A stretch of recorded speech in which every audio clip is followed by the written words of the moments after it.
Good morning, bienvenidos to Tiempo. I'm Ana Carbonell. And I'm Miguel Perez. And on today's show, fashion designer Betsy Gonzalez. And Miguel, you noticed I wore a little suit and my beads and everything else. You think Betsy will like the way I'm dressed? You look great. You're dressed up today. Well, I hope so, because she's one of the top in her field, and she's going to be telling us about how she got there and what it's all about.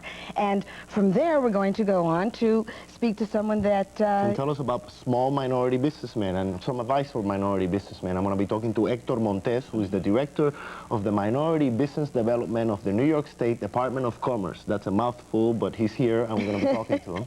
And so, and we'll also be talking to a New York State trooper who's going to be telling us about a recruitment program. He's looking for Hispanics. That's right. All of you out there who are looking for a job like that, stay tuned. We'll be right back with more Tiempo. Of course.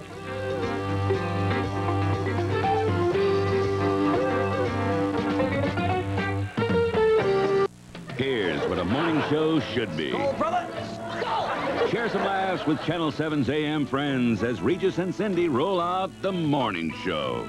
And all this week, starting on Monday, dancing sensation Mitzi Gaynor keeps right on dancing. Plus baseball great Willie Mays and Hill Street Blues Captain Ferrillo after Daniel J. Travanti. And we'll start a week-long series on how to get a good night's sleep. And we'll tell you how to win a trip to Disney World, too. The morning show, weekdays at 9 on Channel 7. You know what happens when a house catches on fire? It fills with suffocating smoke. But luckily, every room in your house has a crawlway about knee-high where the air is good. So by crawling, not running, out of a smoke-filled room, you breathe the good air down here and not the bad smoke up there. So remember, if there's a fire, use that crawlway. It's the best way out of a hot situation. If you were blind, I would be just a shadow on a stage. But many blind people see again after corneal transplant operations. I'm Angela Lansbury, and this chance for sight requires the cornea from a human eye. And to obtain these corneas, we need individuals who will pledge their eyes after death to the eye bank. Become an eye donor. Call the eye bank. Or pledge on your driver's license and see how good it feels. Hockey superstar Gordie Howe for Infoline. Everybody needs help sometime. Looking for child care? Need help with the drinking problem? Do you have a consumer complaint? Connecticut's Infoline can help you with these and hundreds of other problems. Call them. They're in your phone book. You have a powerful weapon for fighting unsolved violent crime. Channel 7 asks you to use it. Call Crime Stoppers. The weapon is in your hand.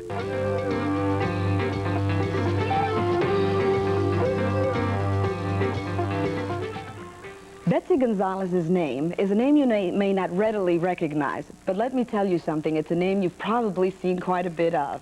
Remember when the jeans craze started a while back and everybody was into the Sassoon jean line, like my 3 kids, for example, and everybody needed a pair?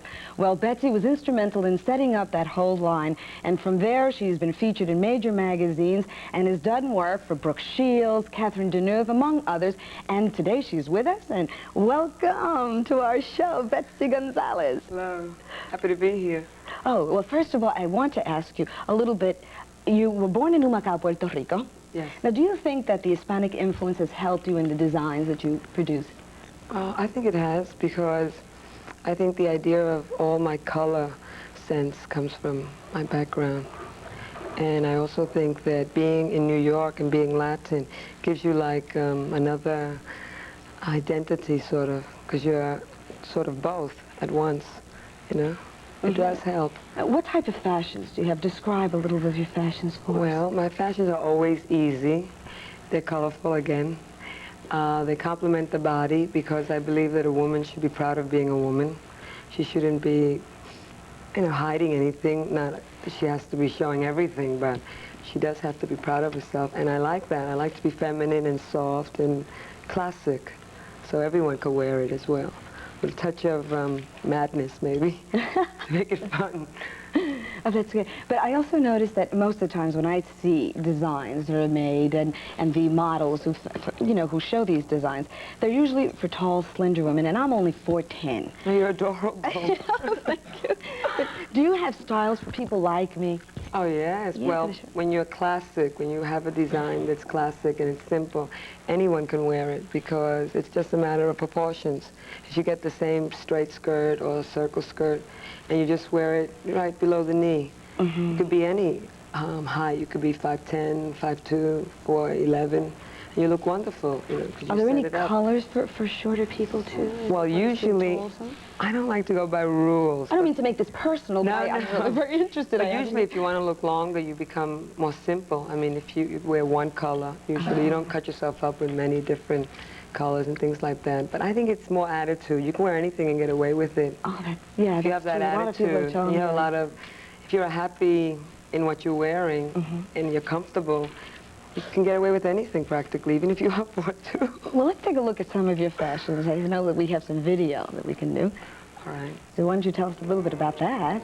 Oh, yeah. Oh, this is my last show, which I did in Puerto Rico for the governor. And these are poplins, different colors. And they're layered, so you can change them, constantly being, you know, renewed. But who actually buys these fashions? Well, this particular look is, I would say, the career girl, the working girl, because it's easy to wear, and as you can see, she can take it off and have a whole different look, and put it on and get another look. I could certainly use something like that. Where's something like that sold? Well, in all the major department stores, and specialty shops, and 1 or 2 boutiques. Yeah. Where do the ideas really come from, though? I mean, do you just... I mean, how does it all develop? You start drawing a picture of a female and... I think it's with fabric it starts with. With me, it's fabric and color, because it's the abstract first. And then you sort of feel that something in the air, what people need, because you're always out there. Like, I'm never home that much, you know, I'm always out. Traveling, travel helps. It's a combination of a lot of things, like the fabric that you see, the color, the people you're with, our times. Like most women work now, they lead many different lives. You know, they're home with the children, they're out and about, they're dancing at night. So you have to be, I would say, simple and dynamic, you know. You know, Betsy, most of the labels that I'm familiar with, and most of us are familiar with, the designer labels, are either the French labels or the Italian labels. And now we hear Betsy Gonzalez, the Hispanic and Puerto Rican at that. Did you have a lot of hurdles to overcome, and was that easy? Well, I don't think anything you really want is easy, but it wasn't as hard as all that. I mean, I really wanted to be a designer, so I just went to school for it, and it wasn't easy, but then it wasn't impossible either. I mean, you could do it. As far as what was hard about it, when you start the business, although 7th Avenue is a very friendly, family-oriented type of thing, you want to break through the cliche of when you're Puerto Rican, you know, if you're like very cucaracha and things like that, you know. But the name immediately, Gonzalez, someone here, Gonzalez, I mean, how did you get through the door? Well, no, Gonzalez helped because it was very New York, because there are many Puerto Ricans living in New York, as we all know. No, it does, and I was lucky because I came here when I was a very young girl, and I think it helped, especially the combination of Betsy Gonzalez. I think it's very New York. It's almost like Superman, you know? Do you see now a future, therefore, for other Latinos who are trying to make it? No, definitely. I think it's a very dynamic, fashion is very dynamic because it's constantly changing. And if you're from our background where we are sort of changing all the time and lively, it helps because... you know, roles have changed, too, so that our styles have changed. Yeah, well, but it's okay because you're used to it. Right. So you go right in the groove of it. And I think it helps. It really, really helped me. And I think there's a lot of future for Latin designers. Well, I want to thank you very much for being with us, and please join us again soon, and I want to see your studio, okay? Oh, I hope you do come. Oh, I will. Miguel? Thank you. Next, economic advice for minority business.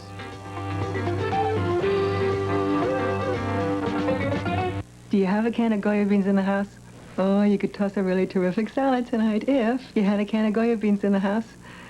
The salad bar toss, chickpeas drained and into the salad. The 1 bean toss, green pepper diced, red onion sliced, and Goya small white beans. The tuna bean toss, tuna and Goya pink beans. And if you're tossing a party, there's the 1, 2, 3, 4 Goya bean toss. Goya makes 12 beautiful tossable beans. Toss them in your shopping cart. Goya. Oh, boy. I'm Charlie Voss, a production control coordinator for a computer service company. It's a fast-paced and demanding job, but my ability to do this job could have easily been overlooked. Granted, it's not easy, but 9 years in a wheelchair haven't slowed me down. That's to my credit and to my employers. They knocked down barriers that were in my way so that I could keep moving. That's good for me and good for business, and we need more of that.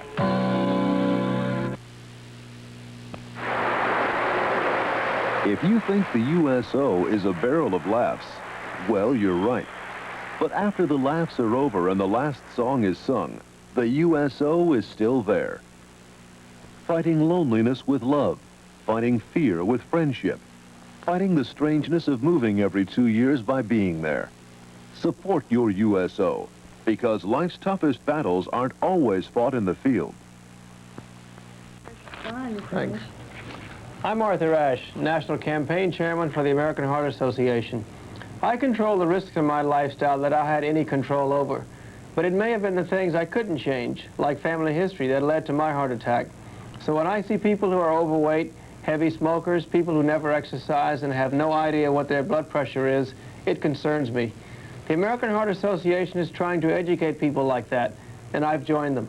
We're fighting for your life.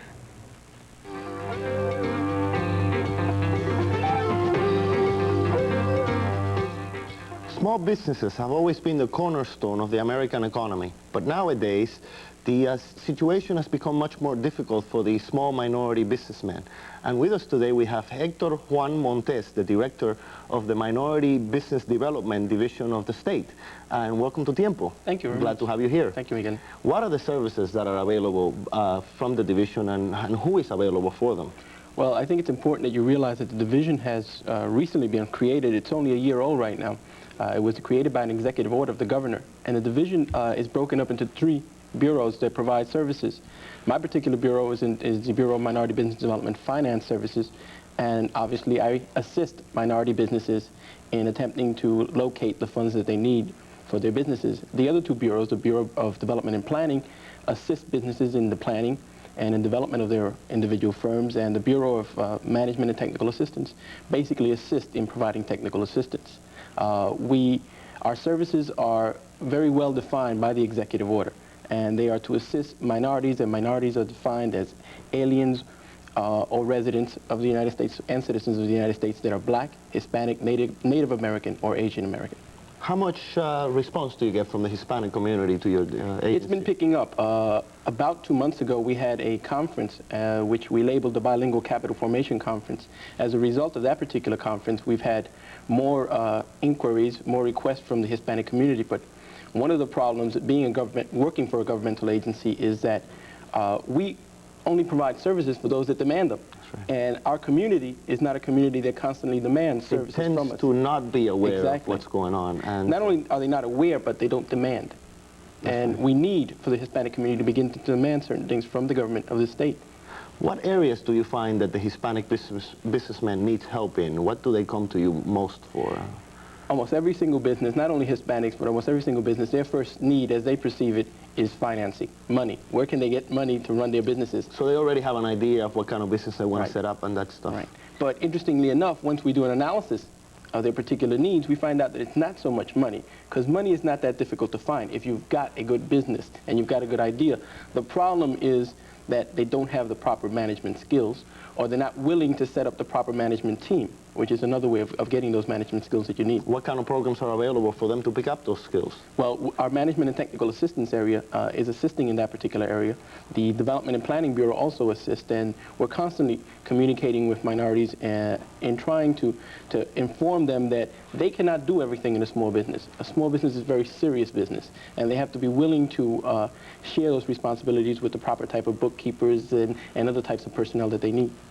For the potential businessmen sitting at home right now, what kind of business should they be getting involved in? What area should they be looking at nowadays? Well, the state of New York has an economic development plan, and their plan is stressing manufacturing and high tech.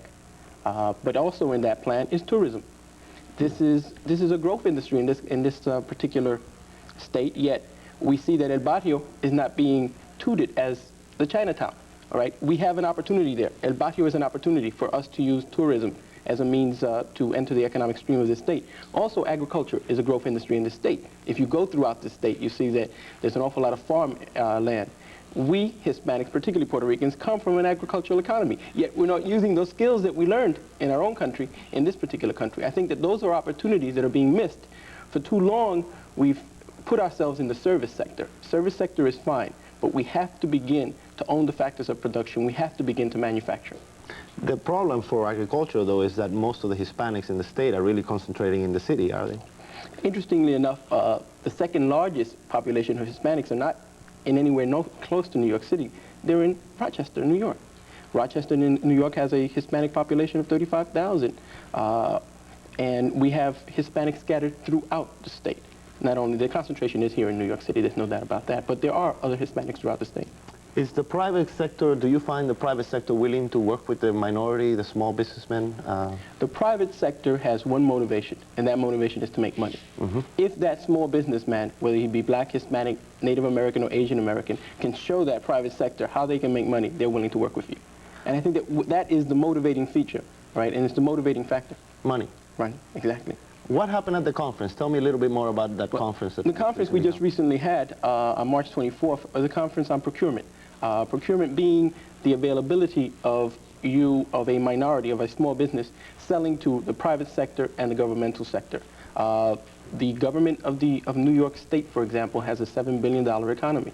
Obviously, it's an economy that's not being tapped totally by minorities, in that less than 2% of all purchases done by this government are to minorities. So therefore, there's an opportunity if you are manufacturing a product that this state needs, and the state buys everything. Well, how do you help them in connecting with the government agencies, in selling to the government, either at state or federal level? Well, the conference in particular, what they did was give them an opportunity to talk to those governmental individuals that were involved in the actual purchasing, so that they could find out what is it that they need to do, all right? Also, the division, as part of our mandate of the executive order, we have a registry of minority firms, and any minority can register. And when we receive a call from a state agency that they want to buy XYZ product, we can access into our computer and get those minority firms that can produce. So you actually get them together? Exactly. We create the linkages, the marriages. This is what's called networking. Exactly, most definitely. You have a networking outreach program for the yes, for the minority. Most definitely. Not only just Hispanic, but black and exactly. all. Because there's another market that we're losing, and that is that we're not selling to one another.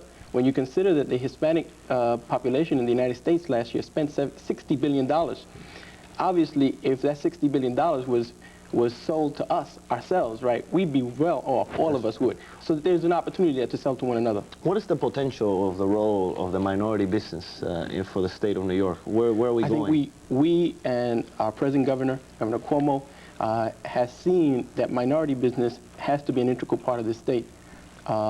Minority and small businesses account for 80% of new jobs created in the whole economic system. Obviously, one of the problems that we have here in the state of New York is we need more jobs. So therefore, one of the alternatives that we have is to attempt to assist minority and small firms in attempting to enter the mainstream so that they can create more jobs. Will there be other conferences like the last one? Yes, we are constantly planning those conferences, and what we do is we usually do mailings to those people that are on our registry and also that are on our mailing list, and we try to do as many public service announcements and things in the newspaper. As a matter of fact, the last conference that we had was co-sponsored by La Voz Hispana, which is a Hispanic weekly... and the Chamber of Commerce also. Yes, and the U.S. Hispanic Chamber of Commerce, which is out of Kansas City, interestingly enough. And we're now attempting to start a chapter of the U.S. Hispanic Chamber of Commerce here in the state of New York. Did this conference involve Hispanics from all over the country? Yeah, basically from Kansas City. And we've got Hispanics coming from Washington. But I mean, the last conference, what? Yes, and New Yorkers too, of course. Oh, most definitely, most definitely. What is the situation in the state government itself as far as employment of Hispanics? Not well. I think that our present governor is going to attempt to change that, but not well. I understand some kind of commission has been named to look at... Yes, most definitely. What usually happens in government is that the governor can come in and influence those top management positions. But we not only need Hispanics in the top management position, we need Hispanics in the middle management. We need Hispanics in the lower management, because as any other bureaucracy, it is that middle and lower management that really controls and manages the government, not top management. Top management just sets policy. So it's important not only to focus on the top, but also on the men. Well, we're glad that you're there, and Thank that you. many more Hispanics will hopefully be there, and we'll be right back in a moment. Anna. Next, police recruitment.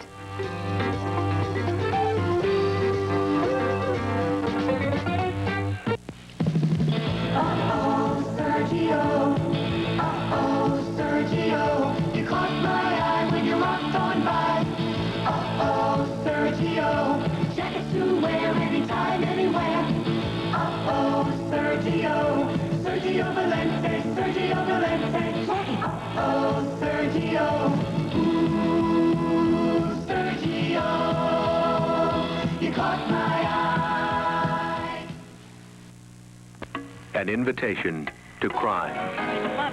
After a pleasant shopping trip, this mother and daughter are making one final stop. And they're also making a serious mistake. Leaving a car unlocked and loaded with packages and other valuables. A perfect invitation to crime. The American Association of Retired Persons wants you to know how to prevent this and other crimes. That's why we're offering an anti-crime guide. For a free copy, write AARP, Box TVW, Washington, D.C. 20049. For more than a century, the soul-inspiring music of the Salvation Army has brought spiritual harmony to the hearts and minds of people everywhere. Music is a comfort to the physically ill, an avenue to those in search of peace, and a means of joyful worship. With your support, Salvation Army musicians will continue to play for the glory of God and to extend a helping hand behind this shield. This little old lady has arthritis. That's right, arthritis. It's serious. It can strike you at any age, and it hurts every day and every night. The Arthritis Foundation is finding answers, but we need your help today. The kids of today are the doctors, the scientists, the teachers of tomorrow. Please give to the college of your choice. If you're looking for a good job opportunity, and who isn't, with a lot of security, we have someone for you to meet today, Jose Mendez, the New York State Police. Hello, Jose, and welcome to our show. Thank you very much. Why is the state recruiting Hispanics? I understand that's why we're having you here today. Yes, we're under federal court decree as of '79 that 10% of the Division of State Police has to be minorities. Okay. At present, out of 3,400 members that we have, about 101 are minorities. They are Puerto Ricans, okay, and another 160 are Negro males, which is a very small percentage. Now, what does the Hispanic offer to the police department? Why has this mandate come down to you? Well, we are hiring the minorities to meet this 10% for that division wants, okay? Presently, like I said, it's a small percentage where we are on the federal decision. We are offering the Hispanic community and the Negro community the opportunity to join the state police as a trooper. The chances now are better than they were before. So it's strictly job opportunities, job opportunity, just to meet with the requirements of the federal law. But are we doing this only because we want to meet a quota of 10%, or does the department actually recognize that there is a need for more Spanish-speaking or Hispanic background officers?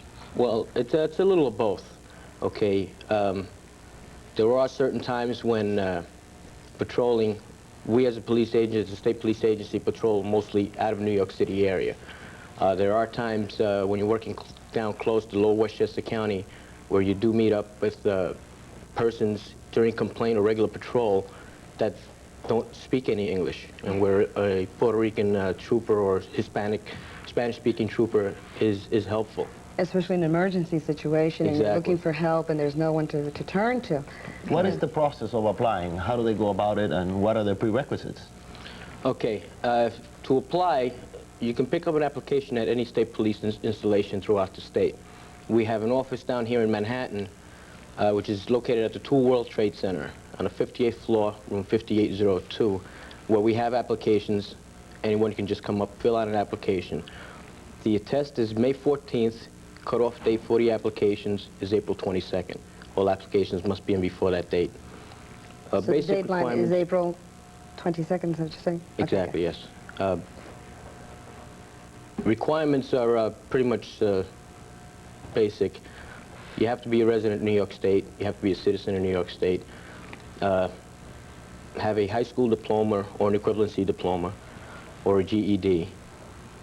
The eye vision 2040 corrected to 2020. No criminal Good physical, no criminal record. Any felony conviction is an automatic disqualification. What about females? Females also. Okay, we are, like I said before, 40% of all academy classes going in now have to be Hispanic, minority members. 10% of that have to be females. Okay, and the other 50 is everyone else. If we do not meet with that 40, 10, and 50, we cannot hold an academy class. Okay, so females are just as important as everybody else. I like that. I like that. What is it like to be a trooper? Do you enjoy your job? What is it? Tell the potential troopers out there what you do and why you like it. Okay, I love the job. As of September, I'll have 4 years on. I don't have any complaints about it. Benefits are good. The work is good. As a trooper, you have jurisdiction throughout New York State. Which area are you assigned to? Right now, I'm working on the New York State Thruway, assigned to State Police in Tarrytown Barracks. This is the guy that chases us when we're speeding on the highway. I know. Well, I just got a ticket not too long ago. Were you speeding? It was one of you guys. Speaking Spanish wasn't going to help me, I'll tell you right now. No, I enjoy the job. It offers me opportunity to advance myself. I like police work. As a trooper, you work primarily by yourself, 2 out of the 3 shifts. Basically unsupervised. Okay, you just go out and do your job, and everything's fine. Well, we're very, very glad that you were here with us and could give us this information, and hopefully you will be recruiting more Hispanic troopers, so that we can all speak to them when we get stopped on the highway. But anyway, we'll be back next week with more Tiempo, and we hope that you'll tune in again. Right, and don't forget to call him.